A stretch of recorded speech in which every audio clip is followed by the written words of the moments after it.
L'armée ougandaise a pris la cité de Kanyabayonga avec l'appui de plusieurs camions de ravitaillement. Bienvenue à tous et à toutes dans cette émission sur Africa Flash. Aujourd'hui, nous allons aborder une situation critique qui se déroule actuellement à l'est de la RDC. Après 3 semaines de combat entre nos forces loyalistes et la coalition M23 soutenue par le Rwanda et l'Ouganda, la cité de Kanyabayonga a été libérée par nos forces seulement pour être reprise par les troupes rwandaises et ougandaises. La ville est tombée sans réelle résistance. La population, témoin de cette capitulation, a vu notre armée se retirer, laissant la place à ces forces étrangères. Les images que nous avons reçues montrent clairement la présence militaire ougandaise. Des dizaines de véhicules militaires ougandais sont entrés à Kanyabayonga, un acte d'agression manifeste qui ne peut être ignoré.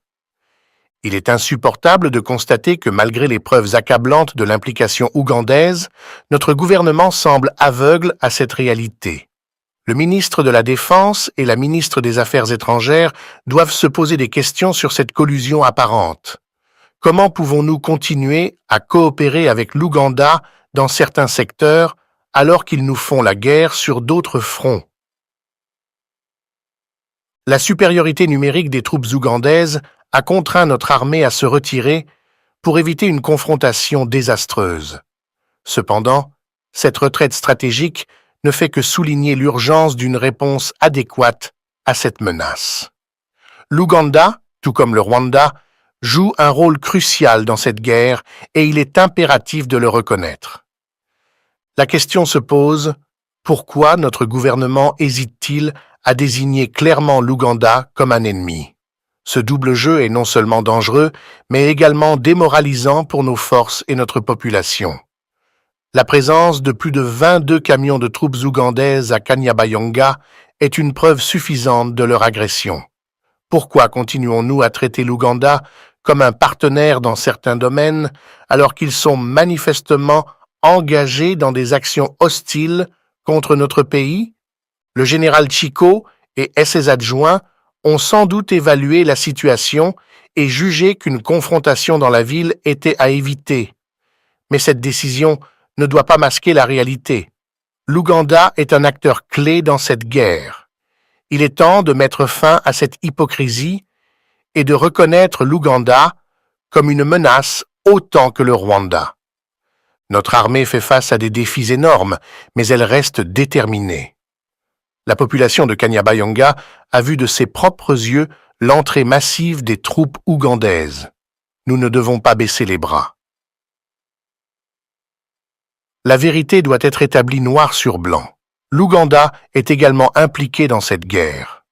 Tant que nous continuerons à pointer du doigt uniquement le Rwanda, nous manquerons l'occasion de comprendre pleinement les dynamiques de cette guerre et de nous préparer en conséquence. Le vrai problème, c'est l'Ouganda. Le Rwanda, bien que toujours un adversaire, n'a pas la capacité de se battre sans le soutien de l'Ouganda. Il est crucial que nous ajustions notre stratégie et notre discours pour refléter cette réalité. L'aveuglement volontaire ne sert qu'à affaiblir notre position et à prolonger le conflit. Avec la vérité de notre côté et une reconnaissance claire des ennemis, nous pourrons espérer vaincre. Je vois il y a trop de mensonges. Je vais essayer un peu de vous expliquer les situations, qu'est-ce qui s'est passé. Sake, Kanyabayonga, qu'est-ce qui se passe réellement. On commence avec Sake. Ça fait plus de 3, maintenant 4e jour que la SADC est en train de se battre là-bas à une position avancée au niveau de Sake. Donc ce n'est pas au niveau de Sake, il faut dépasser les collines de Sake. C'est là où les combats se passent parce qu'on est arrivé à les chasser dans toutes les collines.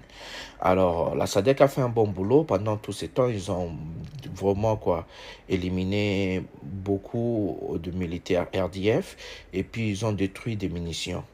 En détruisant cela, les RDF, ils ont des bombes qui peuvent lancer à plus de 45 km. Et vu qu'ils étaient